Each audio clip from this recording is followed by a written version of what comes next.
And welcome to the Breakin Broncos podcast. I am your host, Dan Wetstein. In the nick of time, Dylan Miles sliding in there for y'all. We are here again to talk about your Denver Broncos. Got a lot on the plate today. Talking about Phillip Lindsay and a possible reunion, the 5 finalists for the Broncos potential owners, why you should still tune in on Thursday even though the Broncos don't have a first-round pick, and our final full first-round mock draft for y'all to get y'all primed for prime time on Thursday night. So, Dylan, you look a little lost today. Sorry, I was reading the text. You're all right. You're all right. Well, let's go ahead and let's jump in here. We got reports coming out of the Buff spring game where Phillip Lindsay told 9 News that he is open to a return. I have not seen any reports that indicate the Broncos are interested. Do you think they should be? No. Let's leave it like that. No. You already got a strong running back that proved himself last year as a rookie. And in my opinion, who does everything way better than Phillip Lindsay does. He blocks better, runs harder, hits harder. As much as a feel-good story it was, right? And I love him, still do. It's just I don't think there's a reason for him to return. I have one caveat. If they go through the draft and it doesn't fall the way they like and they don't get another running back, because I think they need at least one more running back, and it would preferably be a more lightning type back to Javonte Williams Thunder. So if they go through the draft, they don't end up taking a running back for whatever reason, they don't find any undrafted free agents that they like. If they could get him on a vet minimum, I'm not opposed to it. Now, would I say go out and give him a multi-year deal? I know. After the way that he was unable to break in on the Texans and the Dolphins. Had 2 of the weakest running back groups in the league, kind of gives you pause in thinking, what exactly does he have left in the tank? Did we already see the best of Phillip Lindsay? Have defenses found out a way to better attack him? Whatever the case may be, he has definitely slid backwards ever since that wrist injury that cost him the last couple of games here in Denver. So, like I said, if they can get him back on a veteran minimum deal after the draft and after undrafted free agency, and they just can't find that type of running back because the board doesn't fall that way, I'm not mad at it. But I don't want Peyton out there actively searching and getting into a bidding war, if there is a bidding war. I don't know who else would want the man at this point. Yeah. As long as they don't go crazy and give him a multi-year contract like they did with Melvin Gordon, I'm Gucci. But like Dylan said, don't actively run after him, and only if you've run out of every other option to get a guy on a rookie minimum contract, which is much cheaper than the veteran minimum, to go ahead and not eat up too much of that cap space, because you still want to have some cap space during the season for when injuries happen. and then you can go get him. And that honestly to me would be the perfect scenario. Say you go through training camp, Lord forbid, Mike Boone or one of these other guys gets hurt. Go ahead, snatch up a Phillip Lindsay. He knows the city. He's perfect in a zone blocking scheme. Why not at that point? But right now, the nostalgia is great. Like you said, the story's great, but y'all need to let go of it and realize this is a business and your personal feelings don't get considered. Sorry if that hurts your feelings, but that's just how it is. It's just also there's no real need for him on the team right now. Exactly. Like at this point, they just need like a fourth or fifth running back to fill out the roster. And that's not what Phillip Lindsay is going to be looking for. He is not going to look to be the third, fourth, or fifth option in any offense. He still has it in his mind, which is completely understandable. All athletes got an ego. You got to have an ego to be successful at the highest level. It's just how it has to work. So he's going to be looking for at least a number 2 job, if not a possible starting job. And honestly, the scenario I laid out earlier is going to be his best option, waiting until training camp starts, wait for people to start getting hurt, and he'll probably get an opportunity then because of his veteran leadership. He is great in the locker room. All of those things are still true. I just don't see the production on the field that warrants a major contract at this point, or probably ever. And I mean, also be a floater around the league. Melvin Gordon's even still available, and at this point, I'd probably take Melvin Gordon over Phillip Lindsay. If you get him cheap, though, we've talked about this plenty of times. Yes. I don't see him coming back this year still, unless some, like you said, those things happen, and even if he falls through.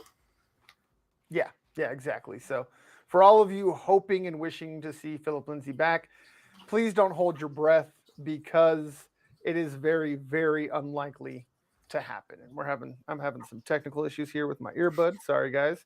I'm not picking in my ear. I promise I'm just trying to put something back in it. But yeah, so we'll go ahead and kill that. Next off, this is the fun part because we've been talking about how it seems like the league really wants to see a minority owner.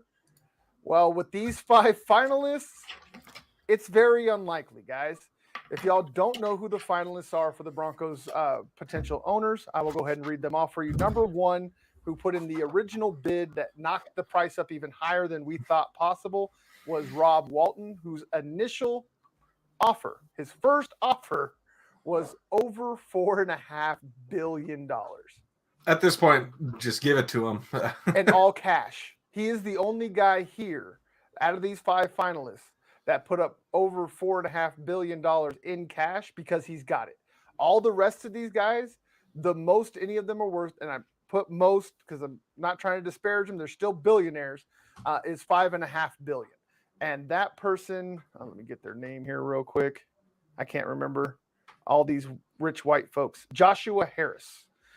He is actually the controlling owner of both the 76ers and the New Jersey Devils, which, as we know from Stan Kroenke, if he wants to buy this team, he's going to have to give it off to a kid or sell those teams because the NFL does not allow you to own other franchises and other sports at all. It's your owner. You are the owner of an NFL team, and that's it. And as Kroenke found the loophole. Yeah. Rob Walton's brother-in-law, by the way, if y'all think about that, Rob Walton could be buying the Broncos, and his brother-in-law owns the LA Rams and technically owns the Avalanche and the Nuggets. By all technicality, isn't the Avs in his wife's name? No, the Avs and Nuggets are in his son's name. Son's name, okay. Yeah, in his son's name. It's all paperwork. We're not stupid here. He's running those franchises. It's just his son's name is on the paperwork to make the legalities work. And that's essentially what Joshua Harris would have to do if he wants to purchase the Broncos, is he's going to have to do some paperwork to put those other teams in another person's name. And his wealth is, like I said, the second highest at $5.5 billion, which is almost as much as Rob Walton put down in cash. Okay. That's just to tell y'all how insane this has gotten, that there's a billionaire that is giving the net worth of other billionaires to buy a team. Think about that, y'all.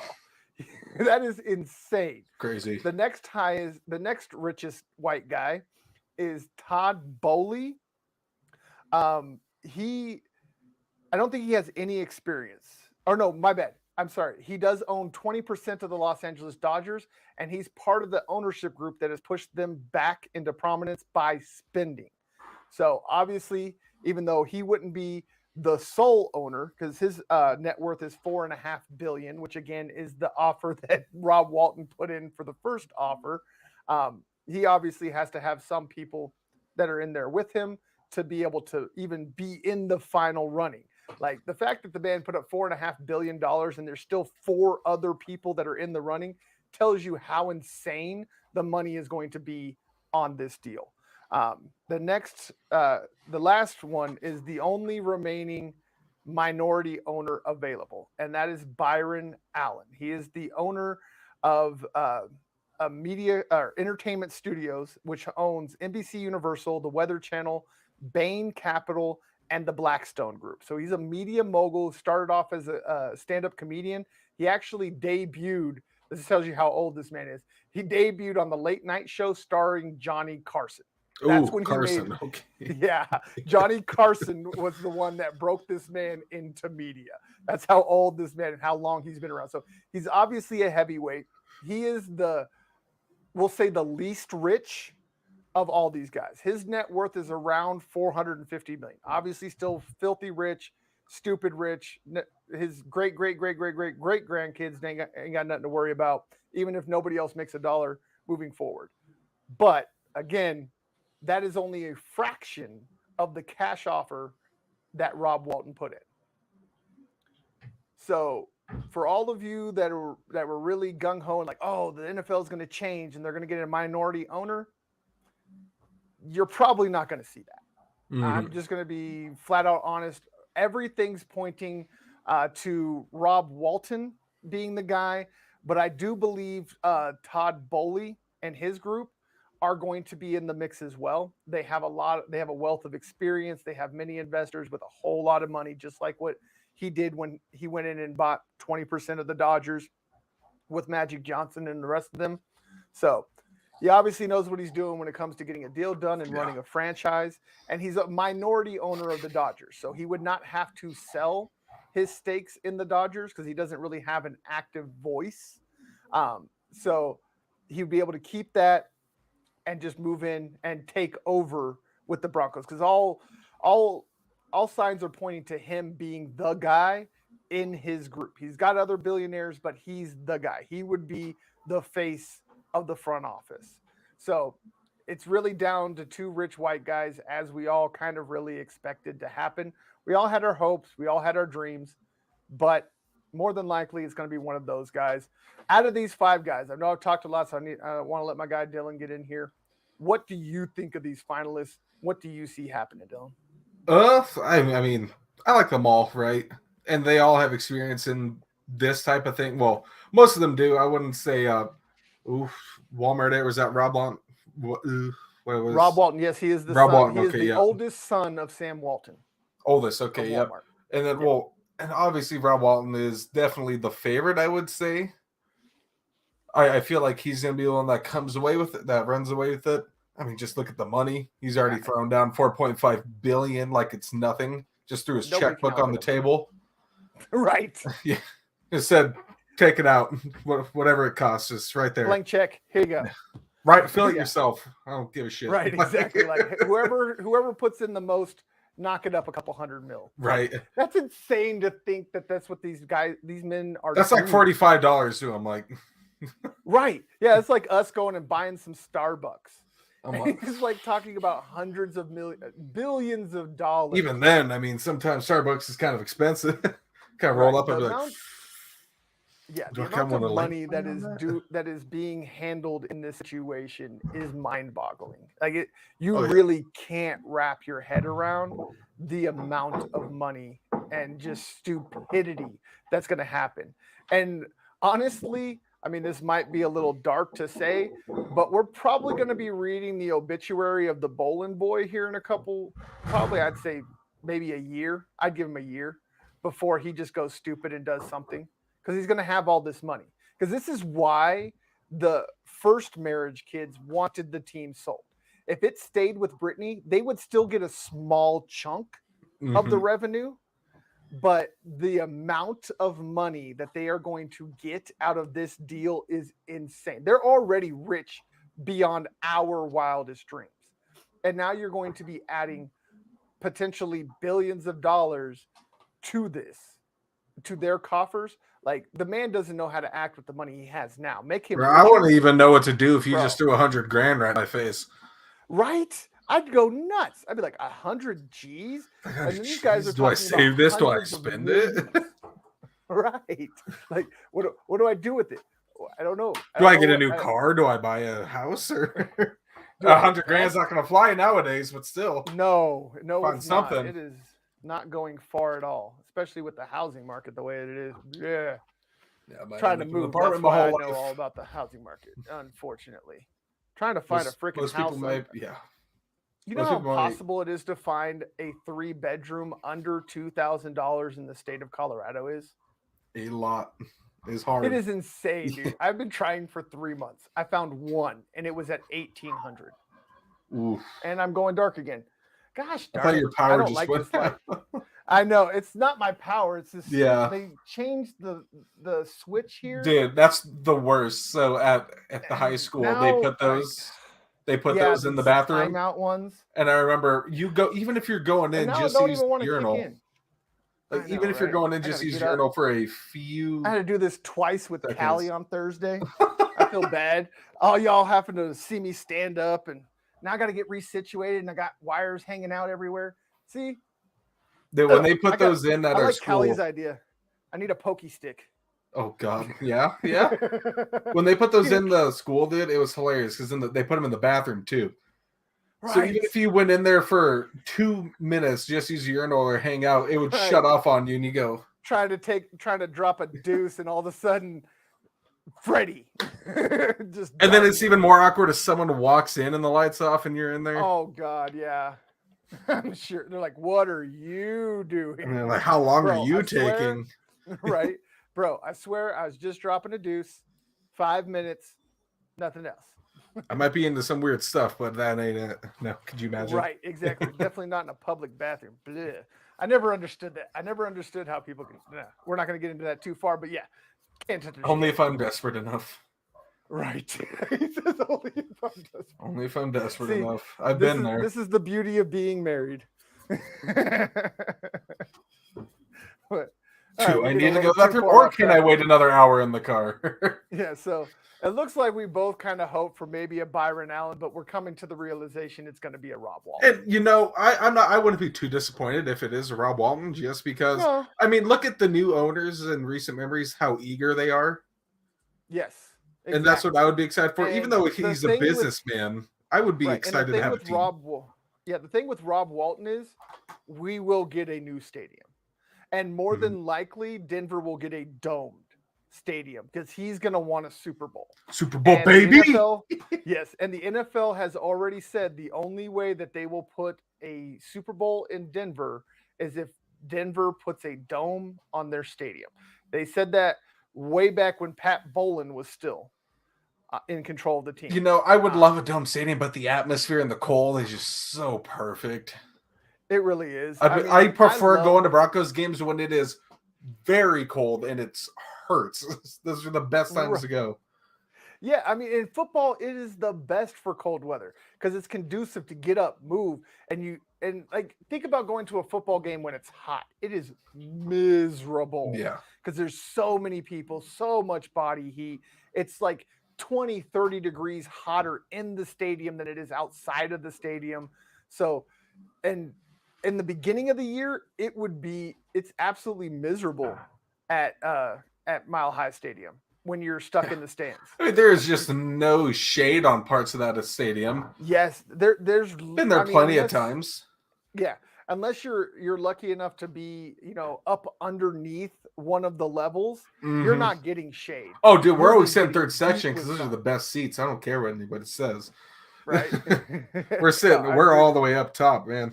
He says we're going all the way up. It's always all the way up top, 50-yard line. Perfect. See everything. That's good.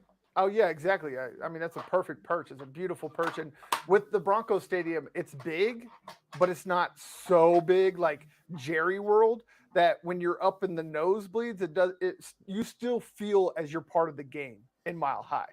It's still cozy enough that even when you're all the way at the top, it doesn't feel It's like also you're in a it's also movie how it was stratosphere. built.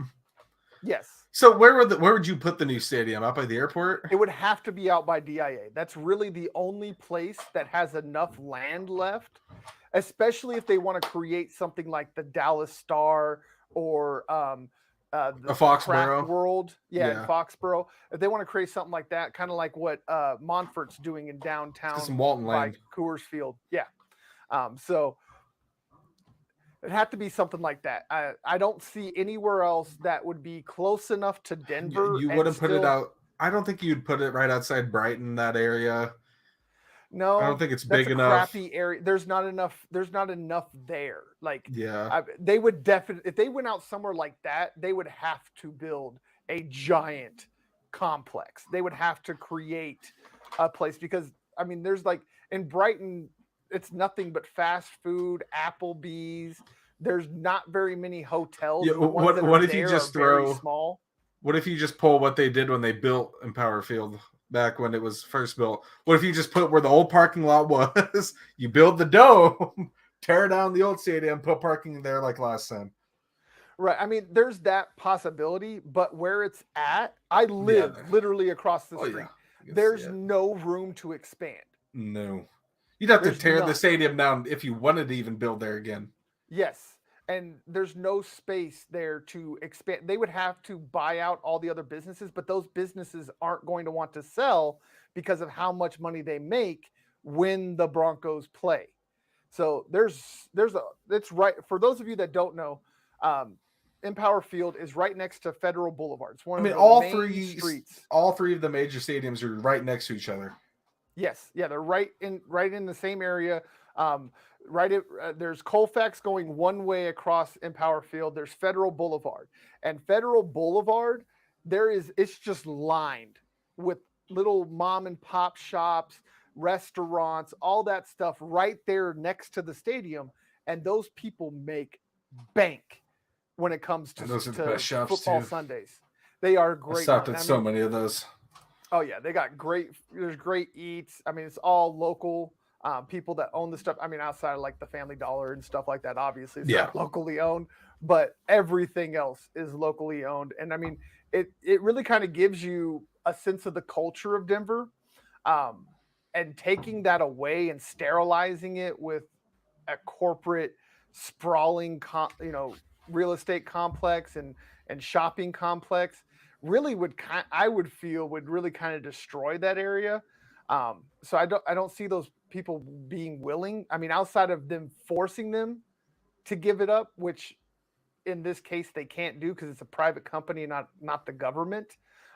They really can't force them to sell. So if they're going to want to do it the way that they want to and not have to buy up a bunch of businesses overpriced, they're going to have to go out to like DIA or something like that that's just got a bunch of open prairie land And for there's sale. also what's that? The Gaylord, right out there.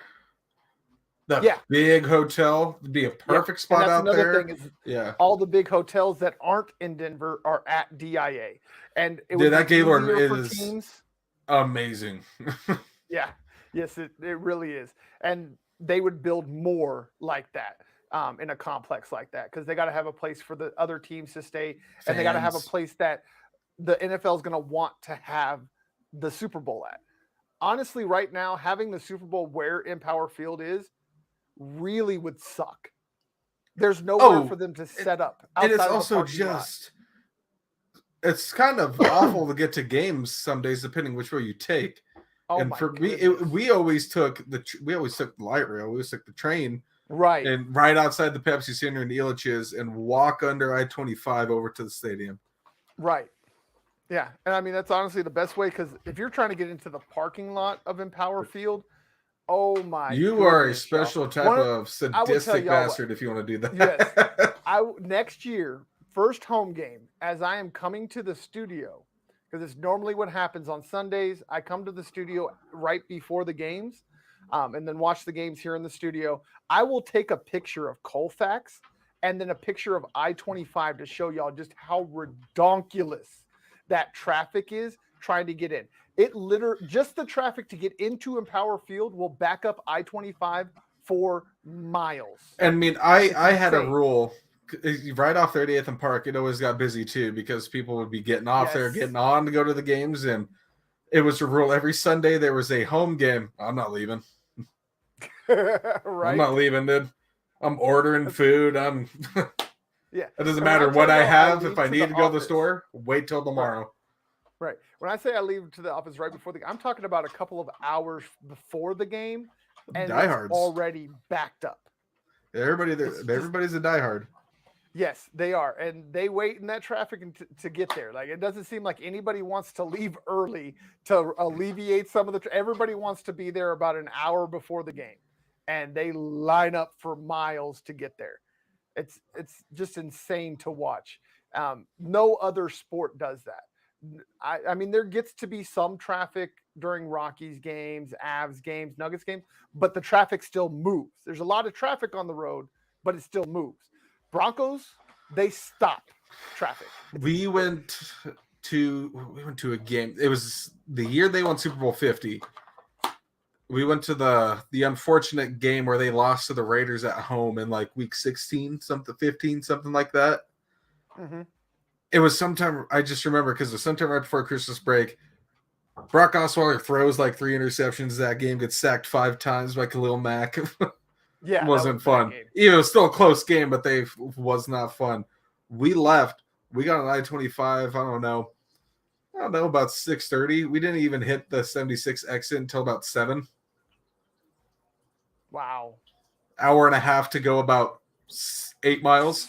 Yeah, I was going to say about 6 to 8 miles is all that is. For y'all that don't know, that's insane. That's like, what, 5 exits maybe? Yeah, 5 to 6. Yeah, it's like 5 to 6 exits from there to there, an hour and a half. That gives you an idea of just how ridiculous that traffic is. Both, and then the game after that, another 2.5 hours in Northeast. Yes, we got home at 9:30 that night. Yeah, because he lives out in the boonies up in the Northeast. Yee. Colorado, where I grew up. Well, we're basically in Nebraska. Where my father was. Right. It's what, 20 minutes to the border? Not even.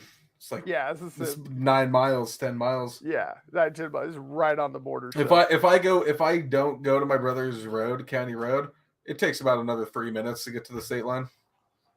Right, most definitely. So, real quick, why Broncos country should still tune in Thursday night, despite the fact the Broncos don't have a first round. It's the draft. Why wouldn't you? First off, number one, call yourself a Dylan fan. Got it right. You call yourself a football fan. You don't know what being a football. I'm still fan watching. Like. Well, we'll see. Yeah. Depending, we'll see if we'll be able to watch Thursday. Right. I should be though. I'll let you know. Most definitely, yes, and we will be here, right here in the studios for the entire draft, not just the first round. We'll be there for the entire draft. So there's reason number 2. Number 1, you got to be a football fan and watch the draft. Number 2, Tay 42 is going to be here for you, baby. Breaking Broncos, me, and hopefully Dylan. We'll figure that out, but we're not sure yet. I might be able to make one of the nights. Right, and even if you can just drop in for a few, that's all we ask. So there's reason number 2. Number 3, wheeling and dealing George Payton wants back in the first round. Dude, that man does not, excuse my French, but that man does not give a F, dude. No, he does not care. None. IDG. That man went to a whole nother level than I thought that Rams GM could go to with F them picks. Right. To saying, I want those picks back. I want them back. What did I give you? He's like, how much did I give away? This much? All right. I want that shit back. Right, now I got to get it back. Double it. Exactly. Exactly. So got the gun to your back while he's doing it too. Yeah, y'all definitely got to tune in because we got to see just what George Payton's going to do. And I have a feeling he is going to get back in, if not in the middle of the first round, but towards the end of the first round to snatch up somebody he is absolutely in love with. I think, and we know there's going to be no leaks if he's going to. If he does it, there's going to be no leaks coming out. None. And if there is, it's going to be right as it's happening. Right. Yeah. And that's seems the to bright side me, about this Broncos team. There have been no leaks of what anything has happened this offseason. yep, every single insider has been wrong about just about everything. So make sure anything you hear coming out of these guys, you take with a grain of salt and don't get your hopes up. I wonder if Because George Payton's just like sitting there. He's like, all right, go tell the insiders that we know I'm gives telling you, information away. We're getting A-Rod. We're getting A-Rod on this yes, date. yes. And then they give it away. And he's like, all right, let's go get Russ. No, I honestly, I mean, I know you're saying that jokingly, But it's but I'm probably saying true. it seriously. Yeah. Yes, I'm saying it seriously. It seems like the only thing that gets out of Dove Valley is lies. And I've told y'all a million times, this is lying season.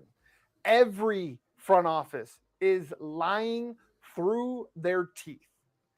I mean, just look at last year where everything out of Dove Valley was, oh, Peyton's going Justin Fields. Peyton doesn't like Pat Surtain. They've never even met Pat Surtain. They didn't bring him in for a visit. They didn't do this. They didn't do that. And You guess didn't what really happened on need to. draft You night? saw everything in that man just from tape. Exactly. And that's what Peyton said. He's like, we didn't need to bring him in. If we brought him in, that would have tipped y'all off. And then somebody else above us might have thought, oh, wait, they really like him. We need to jump in front of them. A lot of people And still don't think he was that Pat Surtain was his pick from the beginning, and it definitely was. You watch that behind the Broncos, that's who they talk about all the time, but over anybody else. And I was just, I remember during that draft, I was just sitting there. I'm like, just don't take Fields. God, anybody but Fields. God, yes. And then the sigh of relief when they said Pat Surtain. I was I lost my shiz. I was so happy because I had said the entire offseason that Pat Surtain was the pick. Everybody told me I was stupid. Everybody told me I was crazy. But you want to know why I went with Pat Surtain? Because I'm doing what I'm telling y'all to do now. Whatever the insiders tell you, ignore. Look at who is the best player available at their slot. That is who George Payton is taking. There were two people just to fill a need. I wanted them to take. Surtain was one. God damn it, two was Micah Parsons. Then I really wanted them to get him. Yes, those were my two guys. I really wanted Micah Parsons so bad, yes. But I love Surtain. So yeah, but I mean, they found a Micah Parsons light in Baron Browning, and I mean, and both teams got exactly what they needed at the end of that. And you never get the best corner in a draft at number 9. That just doesn't happen. Like, look at Denzel Ward. I mean, the list goes on of top cornerbacks that go top 5. But because of the quarterbacks that went in the first round and some other things, Surtain was able to drop and Peyton jumped because generational Who would have thought Trey Lance would have went that high? This guy, no. Mac Jones would have dropped so low. That's what I got them both mixed up. Mac Jones would have dropped so low. Yes, that was a little bit of a surprise, but I also had Mac Jones going to the Patriots because he just made too much sense, and I figured his lack of arm strength would let him drop a little bit. I thought he was launching balls this year, right? But you seen when it was good weather, when it got nasty outside, all of a sudden the Patriots became that Bills game first team when he was just in and he went 2 for 1 for like 12 yards. Yep, and it barely made it to the guy. And he was wearing what was it, a wetsuit under his uniform the entire game? Yes, for warmth. Yeah, for warmth. Yeah, that was kind of epic. It's actually kind of ingenious. If anything, Buffalo, the Bills need an indoor stadium. Oh my goodness! If anybody needs one, it's them. Just simply because of, I mean, I get the fact that they're wanting to be the outside warriors. We're the most northern team in the league. We're the coldest team, but we still play outside, and it definitely gets into the heads of opponents when they get up into that weather. But if you're a guy like Bill Belichick that knows how to just adjust to anything, then it doesn't really that man's had your number for how many years now? Exactly. Just put a dome on it already. Yeah, and all I'm gonna say is, sure, they have the cold, right? But are they playing in the cold and a mile above sea level? That's what I thought. Exactly. That's all. Dude, when it gets What was that one? I went to that Browns game, Baker's rookie year. Mm-hmm. They lost that one too. Damn it! I remember that one because that was Case Keenum. You just ain't had no luck. That's like me going to Rockies games. They always seem to lose when I go. Dude, every time I go to, they almost win every other Rockies game I go to. It's like I go to one, they win, they lose, they win, they lose. But I remember I was at that game and it was like 15 degrees out, felt like -4 with the wind. Right. I was like, dude, this is so intimidating. How I would not imagine coming from Cleveland for that. Exactly. So real quick before we get into our mock draft, I think we'll probably have the same person for this, but I just want to see the greatest draft pick in Broncos history. All right. Wait, okay, because I might have to leave after the first 15 picks if we knock them out quick. Okay, no problem. But with the reschedule and all. Who's your? While I get that set up, who's the greatest draft pick to you in Broncos history? Okay, it's tough. Now, a lot of people forget that most of their best players weren't even their picks. Right. You know, you got Elway, Manning, Bailey, Russell Wilson now. But we're talking who the Broncos actually took. That one is tough. Terrell Davis. I'd go Terrell Davis out of that. We got that. Like I've been debating Steve Atwater. Shannon. Yeah. And Shannon. Because they're both 6th-round picks. They're both, So it was in two separate years, right? They were back-to-back years drafted? Yes. Yeah. 95, 96. Or was it 94, 95? Or 90, yeah, 94, 95. There you go. But yeah, so I've been going back and forth, but just because, you know, the fact that Terrell won MVPs and all of those things. Super Bowl MVP, 2,000 yards. Yeah, Super Bowl MVP, 2,000 yard season, exactly. You know, I got to go with Terrell Davis as well. I'm going to tie them both at first, and I'll go with Shannon. I'll go with both of them. I mean, look at both their numbers. Shannon Sharp set all the numbers for a tight end to break. Yes. A lot of people forget about that. Yeah, and that's what I was so mad when they did the NFL 100 team, is that Rob Gronkowski, I know how great of a player he is, got in over Shannon Sharp, who set everything for tight ends like them. Who made it possible for Rob Gronkowski to do what he did. He was the first tight end to do that. He was the original matchup nightmare. Definitely. All right, I'll go Shannon. Set up now. Let's go ahead and jump into these picks real quick and see how many we can get in with Dylan before he has to go. Sorry. Well, I just looking at checking something. It's my cam's off. Okay.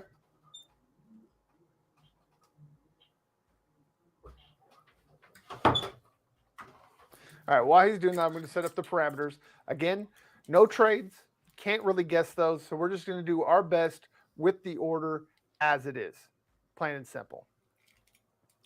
So the predictive board has changed. All three pass rushers, are at the top, and Sauce is at 4, dropping Evan Neal and Ikem Ekwonu down to 5 and 6. So again, here we have the Jacksonville Jaguars. They need everything, just like the Houston Texans. And it's still Ekwonu to me. I mean, 3 straight weeks, it's going to be Ekwonu. Yeah, there's been a lot of consternation between scouts and coaches. It seems like coaches love him, scouts hate him because he's kind of knock-kneed and skinny-legged and all these little draft or scout talk kind of things.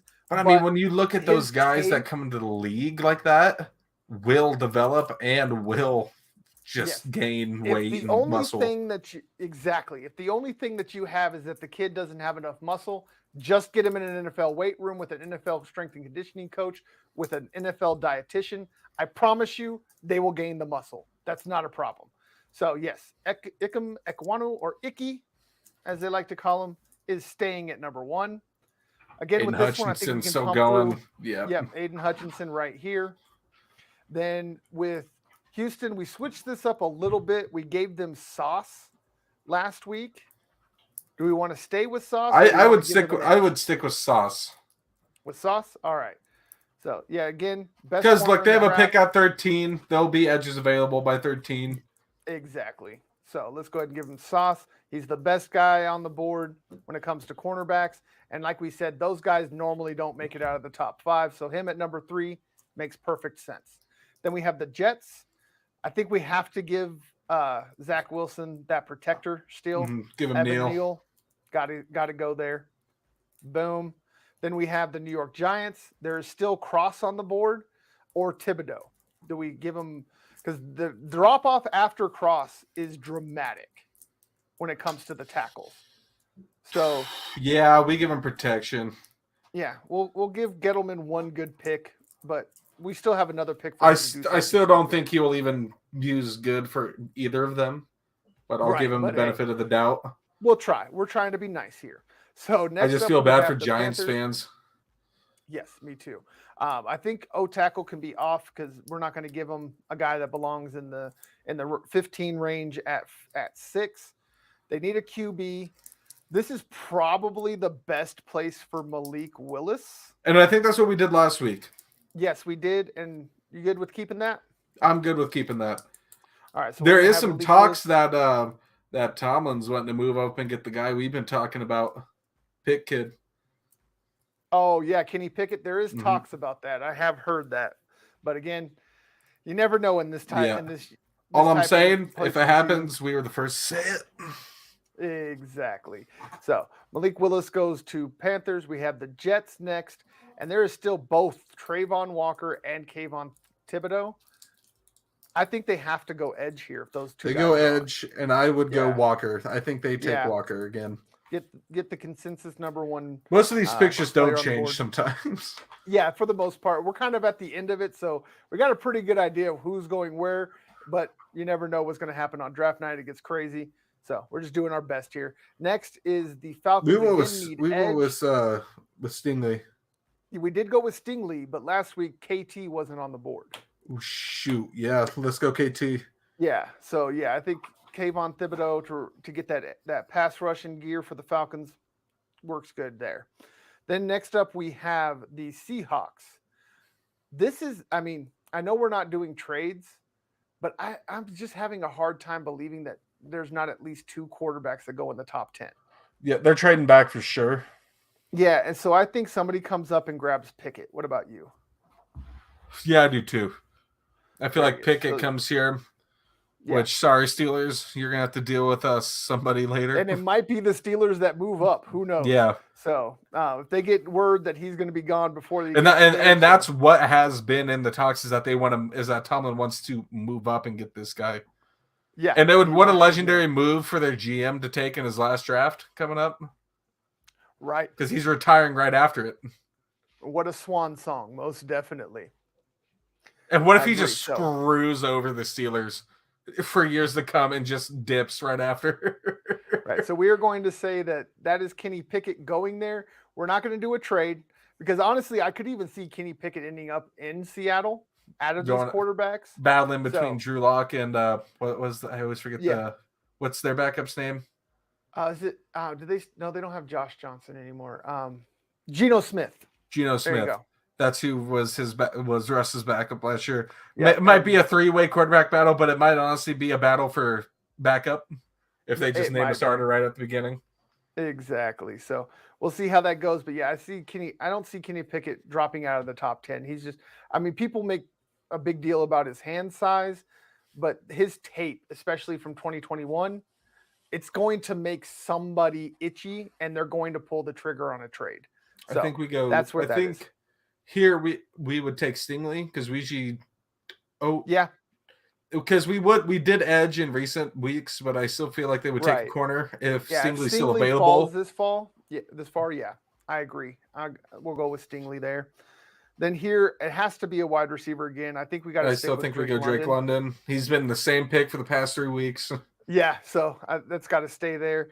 Then we have, and this is just makes too much sense if he falls. Kyle Hamilton and Harrison Smith, definitely in that back end. Yeah, insane. And Minnesota loves their first round defensive backs. Like if you go back and look at their past, I think it's 10 drafts, their first round pick out of those 10 drafts, 8 times was a defensive back. They love their first round defensive backs. And this is where Johnson goes, I think. Yeah, I agree. He's sitting there. You gotta have him on that team and bolster up that defense even more. Here again, do we stick with Jordan Davis? Yeah, Just this gut feeling in me says that Jordan has to go. it has to be him. Yeah. It's not their number one need, but he's just a freak, and that's what Baltimore does. They just build up that defensive line with freaks and let them cause havoc. And I think we still stick with Jameson Williams here. Jameson Williams here. Yeah. Yeah, I think all reports I see him going to Philly, so I will agree right. and keep now him there. I gotta head out. All right, brother. We appreciate you. I'll go ahead and Yes. finish this up and get it posted. We will I'll be see in you touch with again you. next week. Most definitely, brother. Deuces. Dose. All right, y'all.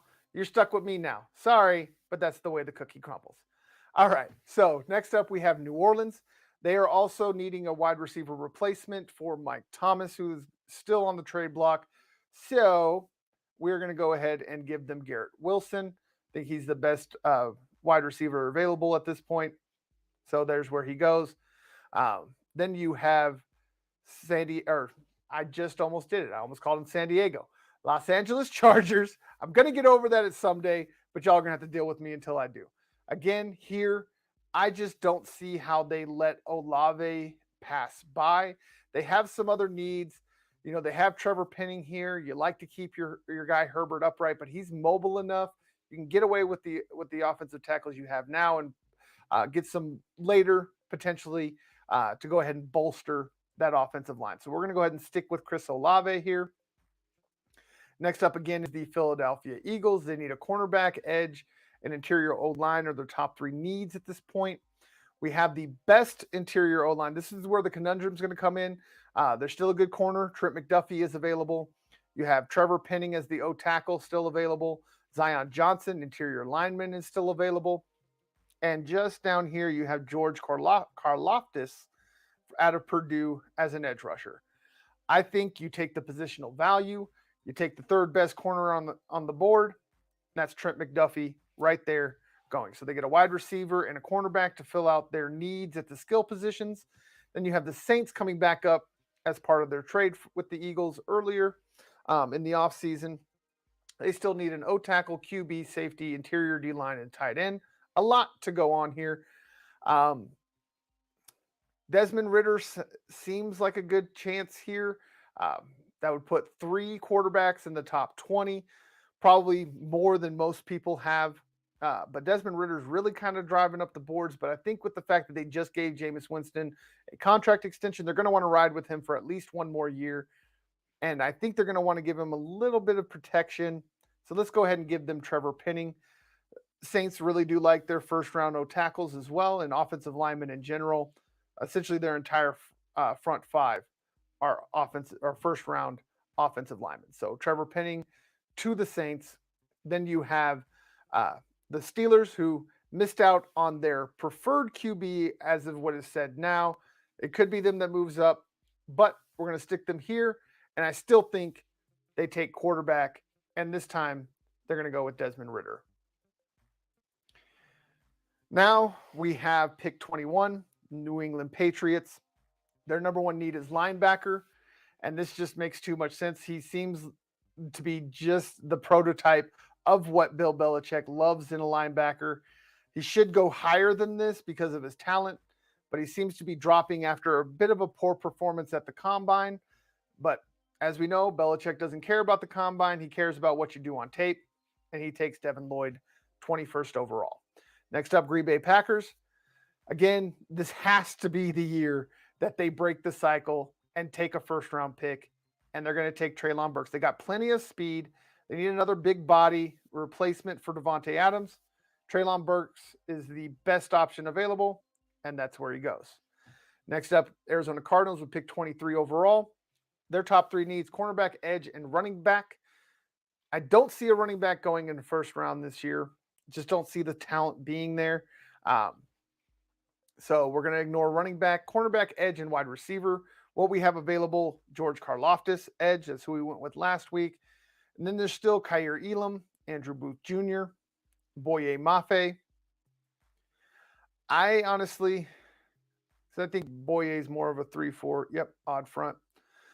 So me personally, I'm going with Boye Mafe here. I think they need to add to the pass rush after losing Jones and more due to age, free agency, and all of that. So this is where Boye Mafe goes, jumping ahead of George Karlaftis, who I don't believe stays on the board long because these guys got to replace a edge rusher that is now in Denver and Randy Gregory. So George Karlaftis just makes too much sense to go here. Edge rusher over safety every time. I know y'all probably saw that there's still Daxton Hill there. We love Daxton Hill.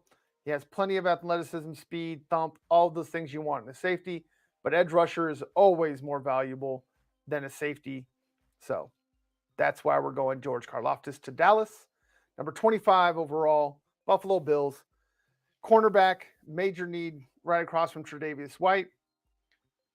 We have Kyrie Elam, who's got some good length, and Andrew Booth Jr. is a little bit smaller but quicker. I think they go with the size. They like their big corners with speed. Kyrie Elam, right there to the Buffalo Bills. Next up, Tennessee Titans, wide receiver, linebacker, OT.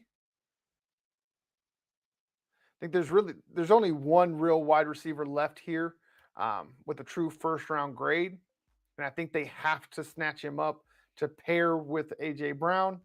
So we're going to go ahead and give them Jahan Dotson, which is a perfect counter to the size and speed specimen that AJ Brown is, and gives them an absolute speed demon on the other side to take the top off of the defense, so that that way they can't just shell in AJ Brown.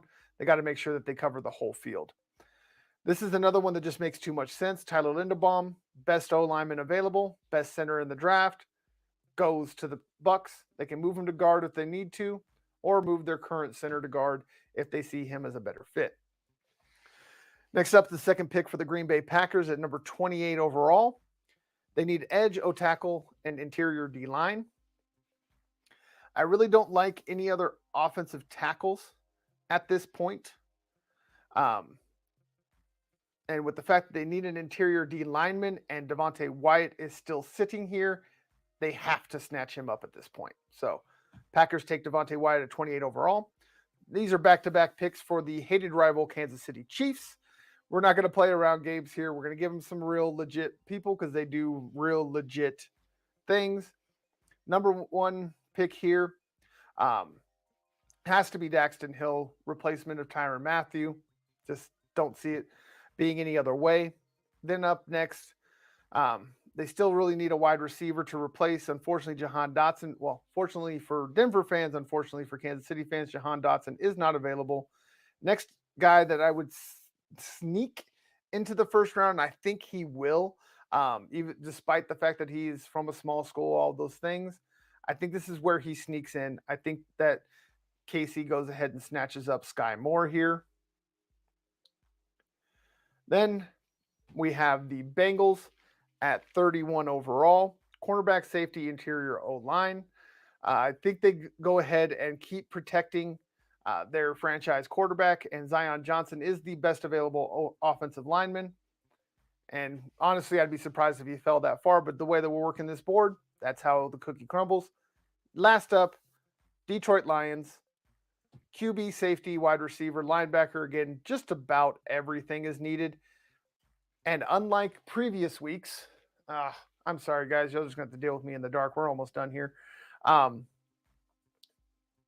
Is the fact that I think that got off the track here. Detroit Lions, unlike the previous weeks, I went with Dylan here, believing that they go ahead and match up the two edge rushers because David Ajabo is still there.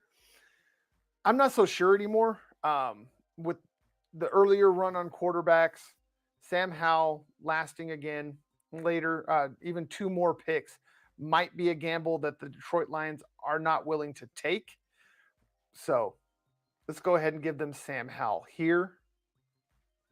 And they can go ahead and snatch up whoever else they want in two more picks.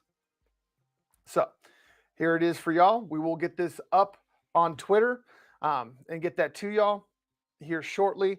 I'm going to go ahead and wrap this up because obviously my lights don't want to cooperate with me. I'm sorry again to end this in the dark. Y'all have been epic. Please make sure you hit the like, subscribes, all those buttons.